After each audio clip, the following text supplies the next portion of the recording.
जय हिंद दोस्तों, आज हम लोग अंतरिक्ष विज्ञान में अगले भाग को लेकर के आए हैं, जिसमें हम लोग जानेंगे मिल्की वे किसे कहते हैं, जिसे हम लोग दुग्ध मेखला या मंदाकिनी के नाम से भी जानते हैं। जानेंगे गैलेक्सी क्या होते हैं, इसमें जानेंगे यूनिवर्स की क्या विशेषताएं हैं। ठीक है, तो आप बने रहें आप हमारे इस वीडियो में। इससे पहले वाले अगर वीडियो नहीं देखे हैं एस्ट्रोनॉमी यानी अंतरिक्ष विज्ञान या खगोल विज्ञान के बारे में, तो आप जाकर के देख सकते हैं। ठीक है, तो चलिए शुरू करते हैं। ठीक है, अंतरिक्ष विज्ञान, इसमें हमें अध्ययन करना है अंतरिक्ष के बारे में, यानी कि ऊपर में जितने भी चीज देख रहे हैं ब्रह्मांड में, चाहे वे तारा हो, धूमकेतु हो, पुच्छल तारा हो, है ना, वे सभी क्या आते हैं अंतरिक्ष विज्ञान या खगोल विज्ञान में आते हैं। इसमें हम अगले वाले टॉपिक में बताए थे, सॉरी इससे पिछले वाले टॉपिक में बताए थे स्टार यानी तारा के बारे में, कि तारा का जन्म किस प्रकार से होता है, उसकी किस प्रकार से बढ़ती है और किस प्रकार से वे लाल दानव यानी रेड जायंट बन करके उसका क्या हो जाता है, अंत हो जाता है। ठीक है, और आज हम लोग जानेंगे तारा का रंग किस पे निर्भर करता है और गैलेक्सी यानी कि आकाशगंगा के बारे में। ठीक है, तारा का रंग जो है ये पृष्ठ के तापमान पर निर्भर करता है, पृष्ठ के तापमान पर। ठीक है, अगर लाल तारा है, तारा का जो रंग है वे लाल होती है यानी रेड, व्हाइट जिसे हम लोग श्वेत कहते हैं, और नीला जिसे हम लोग ब्लू कहते हैं। अगर लाल तारा है तो इसकी जो क्या है पृष्ठ की तापमान वे क्या होती है, वे लघुत्तम यानी कि कम होती है।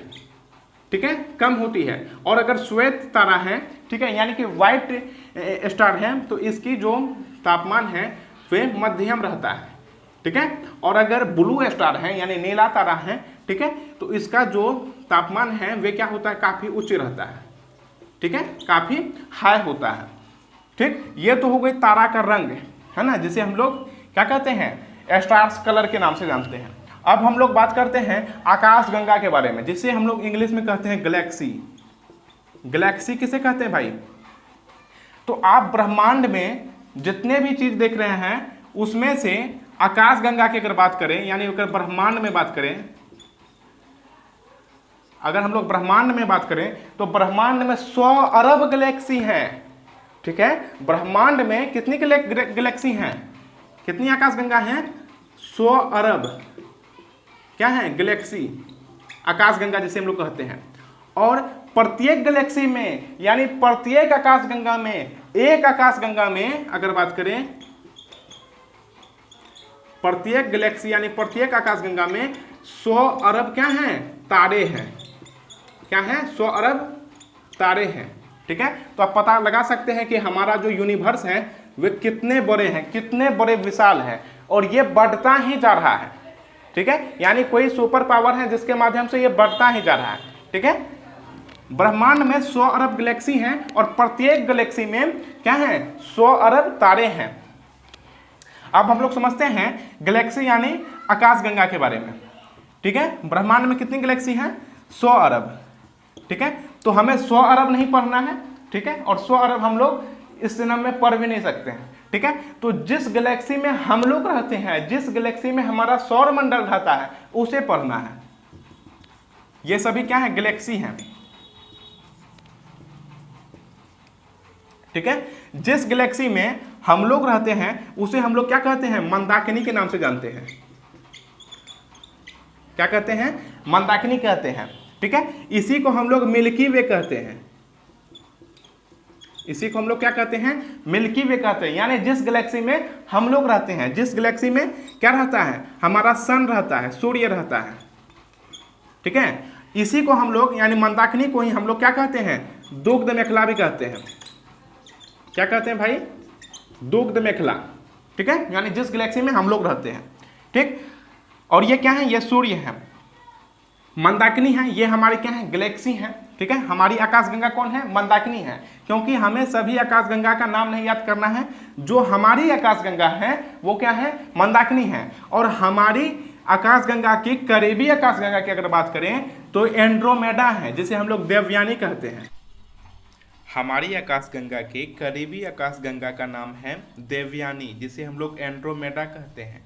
और दूसरी करीबी आकाशगंगा है NGCH 33, लेकिन हमने यहाँ पे दुग्ध मेखला लिख दिया है, सो आई एम सॉरी। ठीक है, और अगर दूसरी करीबी आकाशगंगा की बात करें तो GCH33, ठीक है। ये दूसरे नंबर पे करीबी आकाश, ये हो गई आकाशगंगा यानी गैलेक्सी के बारे में। अब हम लोग बात कर लेते हैं सूर्य के बारे में। ये सूर्य है, ये क्या कर रहा है भाई, जिस प्रकार से पृथ्वी सूर्य का चक्कर लगा रहा है, जिस प्रकार से चंद्रमा किसका चक्कर लगा रहा है, पृथ्वी का चक्कर लगा रहा है, उसी प्रकार से सूर्य मंदाकिनी का चक्कर लगा रहा है। किसका चक्कर लगा रहा है, मंदाकिनी, यानी ये अपने मिल्की वे का चक्कर लगा रहा है, ठीक है। लेकिन कितने साल में, है ना, प्रश्न आ सकता है ना, जैसे कि पृथ्वी जो है सूर्य का चक्कर लगाता है कितना दिन में, तो 365 दिन में, और 366 दिन में भी लगाता है, जिसे हम लोग लीप ईयर कहते हैं, ठीक है। लेकिन सूर्य जो है मंदाकिनी का चक्कर लगाता है कितने दिन में पता है, 25 करोड़ साल में, 25 करोड़ साल यानी 25 करोड़ ईयर में, ठीक है। और ये कितने स्पीड में लगाता है पता है, 250 किलोमीटर प्रति सेकेंड की रफ्तार से ये क्या चीज का चक्कर लगाता है, ये अपने मंदाकिनी यानी कि अपने गैलेक्सी का चक्कर लगाता है, जिसे हम लोग मिल्की वे या दुग्ध मेखला भी कहते हैं, ठीक है। ये सूर्य है, और ये क्या है, सूर्य क्या है, सूर्य एक तारा है, ठीक है। और अगर दूसरी यानी कि सूर्य के करीबी अगर तारा की अगर बात करें, यानी सूर्य से करीबी तारा कौन सा है, तो उसे हम लोग प्रोक्सिमा सेंचुरी के नाम से जानते हैं, प्रोक्सिमा सेंचुरी, प्रोक्सिमा सेंचुरी। यहां पे तारा हो गए हैं क्योंकि हमने क्या बताया है कि ब्रह्मांड में 100 अरब तारे हैं, सॉरी गैलेक्सी हैं, आकाशगंगा है, और प्रत्येक आकाशगंगा में 100 अरब तारे हैं, यानी कि हम एक आकाशगंगा की बात कर रहे हैं ये, और इसमें कितने तारे हैं, तो 100 अरब तारे हैं, ठीक है। तो देख लिए कितना बड़ा है, ठीक। हमारे सूर्य का जो करीबी तारा है उसका नाम है प्रोक्सिमा सेंचुरी, ठीक है। और हम लोग का करीबी तारा कौन सा है, सूर्य, और दूसरा करीबी तारा कौन है, तो प्रोक्सिमा सेंचुरी। ये पहला नंबर पे है, ये दूसरा नंबर पे है, ये सबसे करीबी है इसलिए इतने बड़े दिखाई देते हैं, और ये जो है प्रोक्सिमा सेंचुरी ये भी काफ़ी बड़े हैं, लेकिन ये हमसे बहुत दूरी में है, इसलिए ये काफ़ी छोटे छोटे दिखाई देते हैं आसमान में, ठीक है। उम्मीद है आप इसे नोट कर लिए होंगे। अब हम लोग बात कर लेते हैं कि हम लोग जो है ब्रह्मांड में कहाँ हैं, यानी अगर हम लोग ब्रह्मांड की बात करें यानी यूनिवर्स में कहाँ कहाँ पे और क्या कहाँ कहाँ पे क्या आते हैं, ये ब्रह्मांड है, पूरा क्या है, ब्रह्मांड है, और ये जो है सर्पिलाकार है, ठीक है, ये सर्पिलाकार है, ठीक। ब्रह्मांड है, ब्रह्मांड में ही सभी चीज समाहित है, ठीक है। और ब्रह्मांड के जब हम लोग अंदर जाएंगे तो ब्रह्मांड में क्या है, 100 अरब आकाशगंगा है, यानी कि आकाशगंगा में जाएंगे, आकाशगंगा में, जिसे हम लोग गैलेक्सी कहते हैं, 100 अरब है गैलेक्सी हैं। और हम लोग आकाशगंगा के जब अंदर जाएंगे तो हम कहाँ पे पहुँचेंगे, तारामंडल में, तारामंडल में, ठीक है। नवासी तारा के समूह को हम लोग तारामंडल कहते हैं, ठीक है। और इसके जब हम लोग अंदर जाएंगे तो कहाँ जाएंगे भाई, तब हम लोग जाएंगे नक्षत्र मंडल में, नक्षत्र मंडल में 27 नक्षत्र हैं, ठीक है। नक्षत्र मंडल के भी बारे में हम बताएंगे, इसलिए आप हमारे YouTube चैनल में नए हैं तो जुड़ जाइए, क्योंकि यहाँ पे सभी प्रकार की कॉम्पिटिटिव एग्जामिनेशंस की तैयारी बिल्कुल फ्री होती है। नक्षत्र मंडल में कितनी नक्षत्र मंडल है, 27। अब हम लोग बात करते हैं जब नक्षत्र मंडल की हम लोग अंदर जाएंगे तब हम लोग पहुँचेंगे सौर मंडल में। सौर मंडल में कितनी ग्रह हैं भाई, तो 9 ग्रह हुआ करता था, लेकिन अब कितना है, 8 है। और सौर मंडल के जब हम लोग अंदर जाएंगे तब कहाँ पहुँचेंगे, सूर्य के पास, ठीक है। कहाँ पहुँचेंगे, सूर्य के पास। और ये जो है सौर मंडल में ही पृथ्वी है, ठीक है, अर्थ है, ठीक है। और अर्थ क्या कर रहा है, सूर्य का परिक्रमा कर रहा है, ठीक। अर्थ में हम लोग हैं और हम वीडियो बना रहे हैं, ठीक है।